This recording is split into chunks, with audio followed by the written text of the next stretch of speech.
Welcome back, everybody. Today we are going over more of those changes in the upcoming Scalebreaker update. We're going to be looking at the weapon changes, the armor changes, and just the general combat changes that we can expect to see in this upcoming patch. There are lots of changes with the Scalebreaker patch, and I'm actually reviewing all of them over the course of a few videos. So if you guys want to make sure that you don't miss out on any information with what's going on in this new patch, you can be sure to check out the rest of my videos down in the description below. So we're just going to jump into it and start taking a look at the changes. But before we start, I just want to warn you guys, I was not very impressed with quite a few of these changes. So with that being said, let's get started. The first thing we're going to look at here is the increased duration of off balance to 7 seconds from 5 seconds. That's a kind of a big deal. I mean, I use off balance a lot. I play medium armor, so this is 2 more seconds of off balance, 2 more seconds of bonus damage against the target. I like this, but hey, I like off balance. All player sources of bleeds will now respect the target's physical resistance. Many adjustments have been made to bleeds to ensure that they deal similar damage to other dots. This is a big change for bleeds. So right now they ignore the physical resist. It essentially is homogenization of the game to a degree. I'm not sure that I hate this though, because bleeds were kind of an outlier, and it was kind of like Oblivion damage anyway, which filled that spot. So I feel like this is an okay change, and I also feel like this is going to convince people to maybe try other builds other than just bleed builds. Hopefully, we'll see how it goes. There have been some fixes to the ground targeting of ground target abilities. I really like that because they are kind of tricky to use at times. And then, of course, ZeniMax has gone over and made some changes to how dots and damage over time area of effect works. So we're going to look at those in each individual change, but you guys can definitely read this here if you want. Now, here is a big one that really scares me. Adjusted the animation and cast times for many ultimates that are meant to have high impact to better synchronize their attacks to their animations. These abilities cannot be interrupted, and canceling them or being stopped while casting them will not consume your ultimate. This affects the following abilities: Deathstroke, Dawnbreaker, Berserker Strike, Soul Shred, and I guess Lacerate, but we won't talk too much about Lacerate because it is not a burst ult. All of these are burst ultimates, and now they have cast times. This is just not good. Yeah. When we're talking PvP, high-level gameplay, this just levels the playing field between a noob and a pro. And I don't mean that to put anybody down, but I don't like this. There is a huge part of this game that is all about timing, that is all about, canceling, that is all about watching, predicting your opponent, and adding a half a second cast time to single target burst ultimates like this.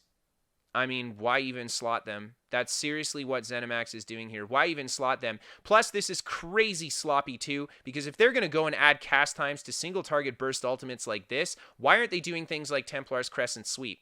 Why are they leaving that alone? Why are they leaving Dragon Leap alone? Why are they leaving all of these other single target burst ultimates that can do huge amounts of damage and not giving them the cast time? I think this, oh man, I've said this every single patch notes, and I have to say it again.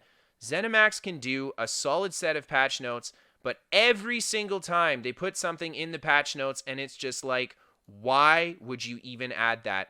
So yeah, this is terrible. This is actually just terrible. I really don't like this change. I think this is really bad for the game. I think it's unhealthy for high-level gameplay especially. All it does is encourage people to essentially not play well. So yeah, really not a fan. I'd love to hear what you guys think about adding cast times to burst ultimates, especially single target burst ultimates.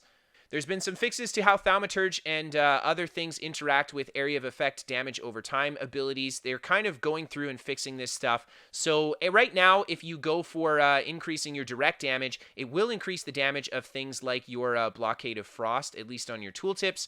So this is going to be hopefully alleviating that so it doesn't double dip anymore. And then a big change to Oblivion damage. It's now set up to deal damage based on a percentage of your opponent's maximum health, rather than dealing a set amount of damage. If you guys want to read through all of the details to how it's been changed, you can here.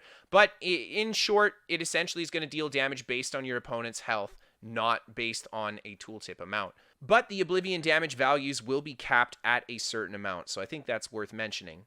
Now, taking a look at the combat changes, we're going to start on the two-handed changes here. And Berserker Strike, this ability and its morphs will now deal damage in a 5-meter radius of the initial hit if it successfully hits, but you can still dodge the initial hit since the initial attack is not an AoE. Man, now we did talk about the fact that this has a cast time now. This is going to be hella easy to dodge with a cast time. That's all I'm going to say. Even though they're making this an AoE splash now, I would rather it just be single target and they take that cast time away. I don't know why they had to do this. Doesn't make sense. Onslaught, this morph no longer refunds the ultimate cost if you gain a killing blow. Instead, it converts the physical and spell resistance into physical and spell penetration and increases the duration from 8 seconds to a maximum of 16 and no longer ranks up in 1.1% damage per rank. Big change to Onslaught here, and I also don't like this. Well, I do and I don't. It gives you the penetration, which I think is really important because you still get that armor pierce change, but I really liked getting the ult back from Onslaught. It was an incredibly rewarding high skill ultimate to use. I guarantee that no one was abusing this because it was OP. They were only getting good usage out of this because they played well and made good moves with it. So that's all I can really say. I really don't like that. I would much recommend that the other morph gets this treatment and Onslaught gets to keep its ultimate back. Cleave has had its damage reduced by 9% overall. Critical Rush has had the damage increased by 10% for the scaling here, up to 50% bonus damage instead of 40 from before, so more crit rush damage. I like this. I like crit rush. Stampede, this morph no longer snares the enemy. Instead, it now crushes the earth beneath you, reaching your target, causing area damage to happen every second for an 8-second duration. This ability is balanced around our AoE dot standards. Very different morph. So Stampede is going to be a very different skill. I'll have to get on the PTS to actually see what this looks like. Executioner has had a bonus in its multiplier to 400%. I know this might not seem like a big deal, but it just makes killing tankier targets easier. Heavy weapons, the axe bleed from this ability now ticks every second instead of 2 seconds and has a total damage increase of 24%. Okay. Momentum has also had some changes here. It is now only 20 seconds instead of 30 seconds. The cost has been reduced to kind of match the reduce in duration, but the cost is still going to be more per second than it was before. The ability in its morphs will now no longer apply a heal over time, but instead will grant major evasion for the duration of major brutality. So we no longer get that hot, but we gain the major evasion. Honestly, man, the healing is more valuable. I don't think that this is very good. If anything, this is just further pushing people into running Vigor meta. Everyone's going to be running Rally Vigor. If you have Rally having both the burst heal and the heal over time, you actually have the option of running other skills instead of Vigor. But yeah, I don't like this. This just spells stamina build homogenization for me. That's it. So I don't like this change whatsoever. To be honest, actually, the two-hand changes are pretty freaking garbage across the board. Rally has also been changed, though. Increase the baseline heal of this ability by 100%, but reduce the maximum scaling to 300%. So in general, Rally should just have better healing across the board for its burst heal, but it lost the heal over time. So, like, unless they really buff this burst heal, Rally's kind of a bad skill now. I'm not going to lie. Now, going over to Uppercut, reduce the cast time of this ability to 0.8 seconds from 1 second to help its reliability. Reduce the base cost to 2,700 stamina and increase the damage by 9%. This should make Uppercut a little bit easier and a little bit more effective to use. I know on the live server it is pretty lackluster right now. But seriously, guys, what are they doing to my two-hand? Oh my god. Some of these changes are just not good. I don't know. Don't fix what ain't broken sometimes. I feel like ZeniMax should have that point of view at times. Taking a look at the one hand and shield bar, we've got defensive posture. It's been reworked into a damage shield rather than a weird buff, and the abilities no longer passively reduce the cost of block and increase the amount of damage you can block while they are slotted. So yeah, a damage shield. I wonder what this scales off of. Your weapon damage, your max stam, something specific. Be very interesting to see. They reduce the duration of the bonus from this ability to 6 seconds from 30 seconds. Makes sense because it's now a shield. They increase the cost to 4,320. Makes sense because it's now a shield. And it scales off of 30% of your max health, similar to Bone Shield or Sun Shield. Very interesting. The ability will continue to reflect once, but will now reflect any projectile rather than only spell projectiles. Reflecting an attack does not consume the shield. So a very interesting approach to the damage shield here. They get the reflect and the shield. Really cool.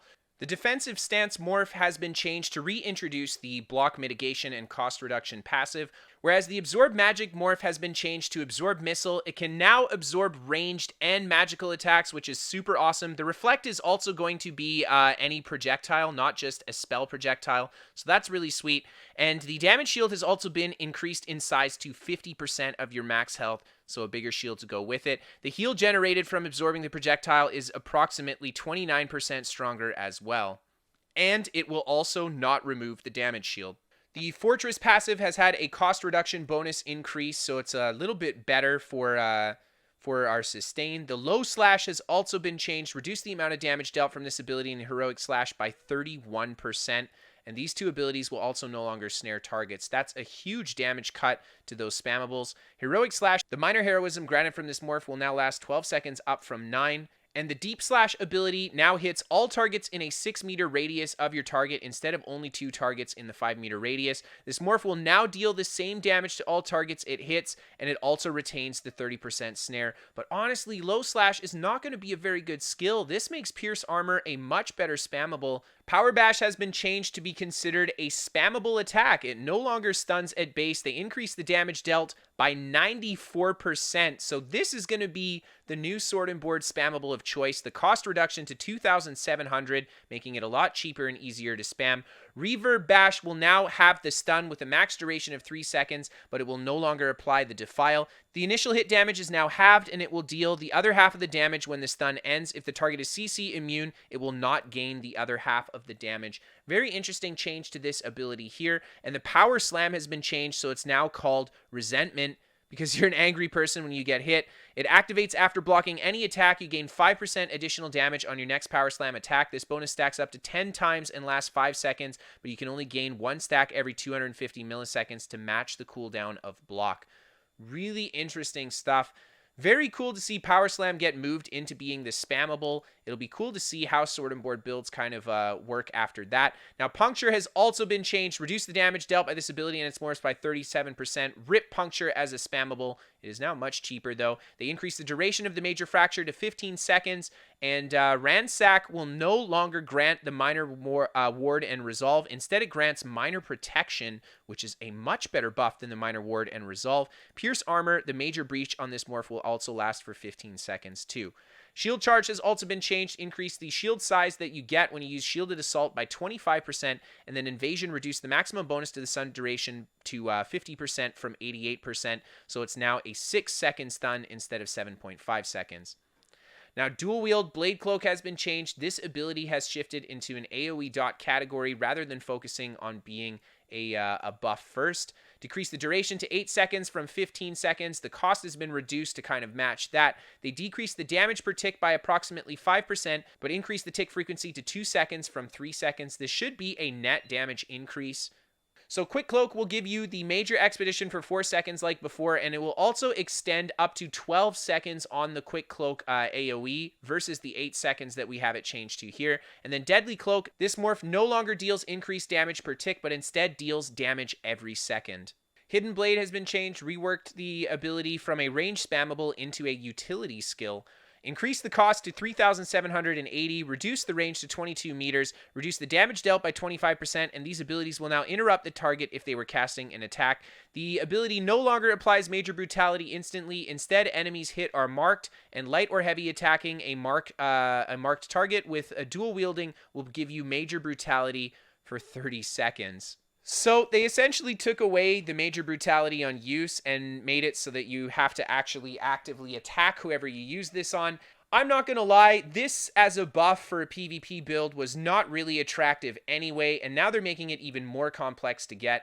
Yeah, not a really good change there. Shrouded Daggers, this ability no longer deals increased damage per bounce, but can interrupt any target hit.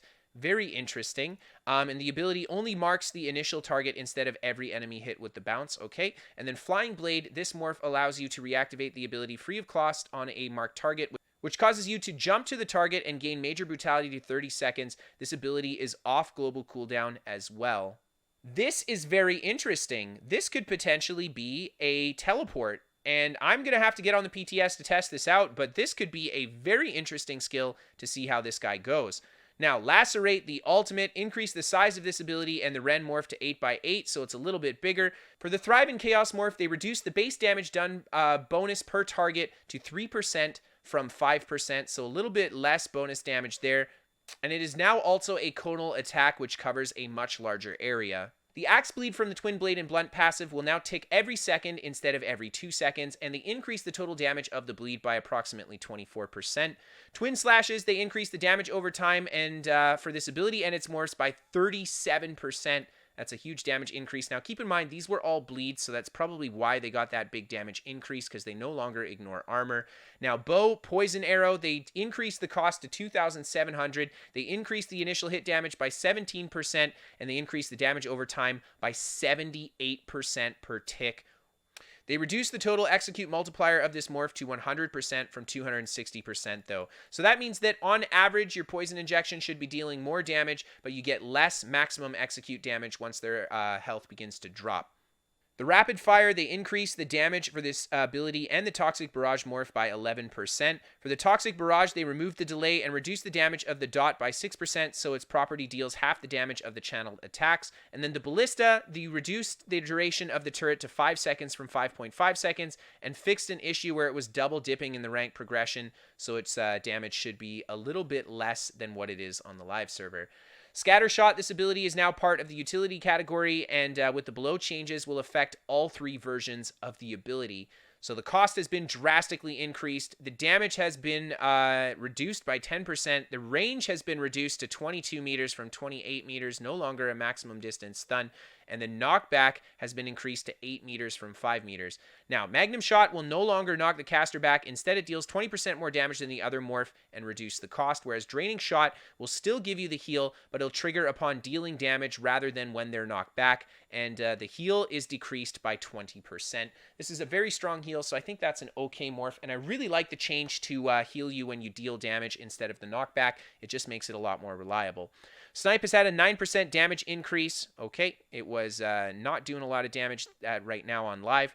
Volley, the ability in its morphs now deal damage every second, then every half second, and increase the damage per tick by 11%, and this will result in an overall damage loss, which is kind of interesting.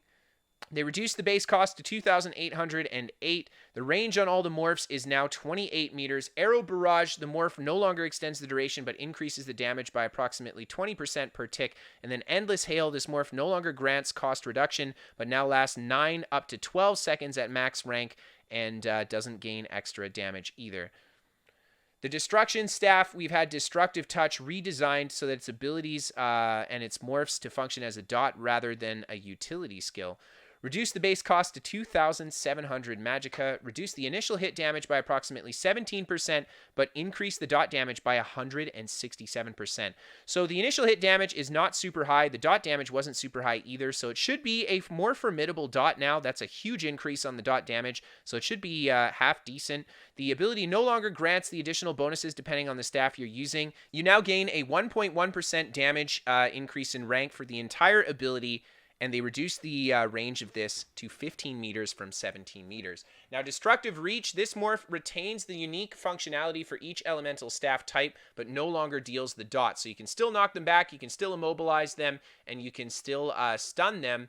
However, you lose that damage over time. And the Shock Clench is now an AoE explosion, actually, and deals AoE damage. So that's interesting. Destructive Reach, this morph has increased to 28 meters range and reduced the cost to 2,430.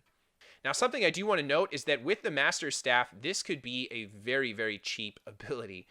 Now, the Force Shock increased the damage of this ability and its morphs by 11%. This is just weird. Some single target spammables have had a decrease and other ones have been increased. I don't really understand why.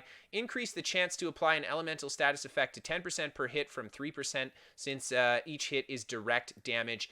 This is a big deal. You will be applying a lot more status effect with Force Shock now. Crushing Shock, this ability no longer ranks up in damage, but instead decreases in cost down to 2,430. And then Force Pulse, this morph no longer ranks up in damage, but instead ranks up in the cleave damage it deals. Also increases the damage of the cleave attack by 172%. Now, Pulsar, reduce the duration of the Minor Mangle on this ability to 7 seconds from 30 seconds, which ranks up to 10 seconds in total. This morph now also increases the chance of applying Elemental type status effect to 15% instead of the base 5%. Wall of Elements, increase the duration of this ability and its morphs to 8 seconds from 6. The abilities will now rank up in damage per rank rather than cost reduction. The cost has been decreased to 3,000 and the damage has been decreased by 33%. So even more cost reduction on the ground-based AoEs. Elemental Blockade, they increased the duration from this ability to 9 seconds from 8 seconds, which ranks up to 12 seconds in total. And then Unstable Wall, this morph no longer reduces the cost per rank, but increases the explosion damage. They increase the damage by 94% on the Unstable Explosion. That's a huge damage increase, and they fixed an issue where the final dot tick was being consumed by the explosion. Now, there are also some changes to the restoration staff, guys. The Blessing of Protection reduced the cost of this ability and its morphs to 3,510 and increased the healing by 10%. Blessing of Protection is not the best heal, but this will make it a little bit more attractive. It's more a good idea for those bonus things that it gives. The Blessing of Restoration, we increased the healing by approximately 3%, and the ability now lasts 16 seconds instead of 15 seconds. Combat Prayer, the ability no longer ranks up in healing, but has reduced cost as it ranks up, and the Minor Berserk will no longer hit pets since they already gain their owner's Minor Berserk. For Siphon, this ability and its morphs no longer have a cast time or a cost since they are purely debuff skills such as weakness to elements.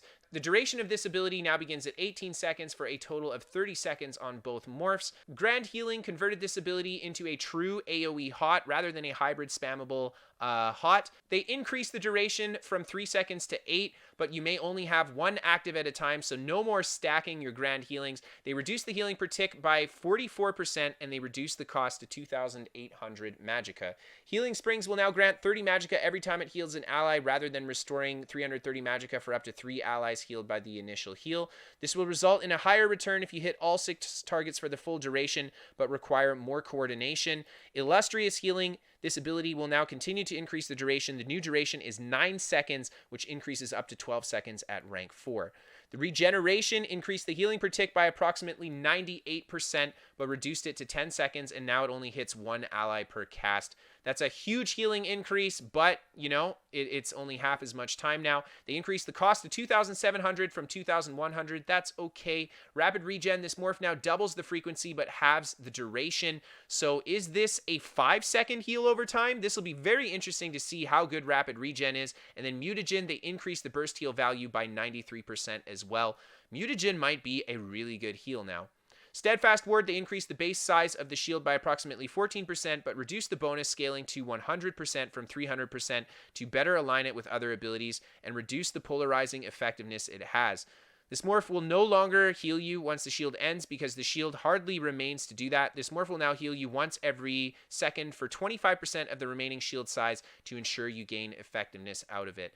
So Healing Ward is going to be much weaker than it used to be. In fact, it's going to be like half as good as it used to be. So it'll be very interesting to see how it functions with this change. Honestly, it might be a really bad skill. It actually might just be really bad. We'll have to wait and see. Now, some big armor changes as well. Light Armor, Annulment, they reduced the size of the damage shield and its ability and its morphs by 9%. Harness Magicka, this morph no longer returns 3% of your mag when absorbing spell attacks. Instead, it restores 5% of the ability's cost whenever it absorbs damage. And note, this value continues to increase per piece of light armor worn and can still only occur up to 3 times per cast. So what this is telling me is that Harness Magicka is not going to be nearly as good for the sustain that it offered. It's actually going to cost you resource to keep this shield up while you're under attack now. Medium Armor Evasion, they reduced the base cost to 3,200. They added a new function. If you're hit with an area of effect attack while the ability is active, you gain Major Expedition for 2 seconds. Elude, each piece of medium armor now increases the duration of evasion by 2 seconds, up from 1 second. Elude also increases the duration of the Major Expedition, but only 1 second per piece of medium armor. And then Shuffle increases snare immobilization immunity granted per piece of medium armor to 1 second from 0.5 seconds. This means that Shuffle will now give you a minimum of 5 seconds of snare and immobilization immunity. That is a huge deal. Now, Heavy Armor Removable has been reworked as well. The base ability is now called Unstoppable. It's been reduced to 3,780 stamina, which gets the 15% cost reduction, taking it to 3.2k stam. Increase the duration of the CC immunity granted to 6 seconds. While the CC immunity persists, you are now 65% reduced movement speed. You cannot be stopped, but that power comes at a great cost. I actually like how they have the increased duration on the CC immunity. Slowing you down, this is going to be deadly for PvP. This isn't a very popular PvP skill right now, so it'll be very interesting to see how this kind of works out. The immovable brute now no longer passively reduces the cost of CC break while slotted, but reduces the cost of CC break while you have the armor buff active from it. I really like that. It makes it a lot more practical to use. They increase the cost reduction per piece of heavy armor worn to 5% from 4%. This morph also gains cost reduction as it ranks up. And then for the unstoppable morph, this morph no longer increases in duration of the ability. Instead, while the snare persists, it increases the amount of damage you can block by 5% per piece of heavy armor worn, but also increases the snare potency by 5%. If you're in all 7 pieces of heavy armor, you will truly be immovable. Very interesting, very interesting. So you can actually just make yourself unable to move with unstoppable. Yeah, but the increased block mitigation might be really worth it. We'll have to see how this plays out. I don't think we'll see a lot of this in PvP, but perhaps. So there you go, ladies and gentlemen. That is all the weapon and armor changes for this upcoming patch, as well as the general combat changes. And man, I just want to say there's some really cool changes. Like, there's definitely some good ideas in there. But there's just some changes, like especially the cast time on ultimates, removing the heal over time from Rally. I'm just not really sure where ZeniMax is going. They've completely butchered my Greatsword, and that makes me so sad because Greatsword is pretty much my favorite stamina weapon in the game. So I would love to hear what you guys think. I am pretty disappointed with this set of the notes, and this is the third of 4 videos that we're going to do going over all of these. So the 4th video is, unfortunately, I already started working on it, and it's not looking that great either, patch note wise. So we're going to take a look at what we've got for our guild skills in the next episode. If you guys missed any other information, you can check out, like I said, the other episodes we have going over these Scalebreaker changes down in the description below. If you guys like this video, hit that like button. If you guys are new here, hit that subscribe button. I create regular ESO content, so be sure to stick around for more. We feature community top 5s as well as builds from you guys, so if you want to send in a build or a clip to be featured on the channel, you can send that to KristoferESO@hotmail.com. If you guys are interested in any live gameplay from me, or if you just want to come chat and say hi, you can always check out a link to my Twitch down in the description too. We are sponsored by What the Fast. They're a VPN for gamers. They give me better ping to my favorite games, and they're free to try for the first 14 days. No credit card to sign up, so no harm, no foul if it doesn't give you what you're looking for. And last but not least, if you guys really love the show, you can always become a patron on Patreon. Without you guys, I would not be able to do this job, and I really love what I do, so thank you guys so much just for helping out. Thank you guys so much just for watching, for being a part of this, and I hope to see you next time. Have a great night, everybody.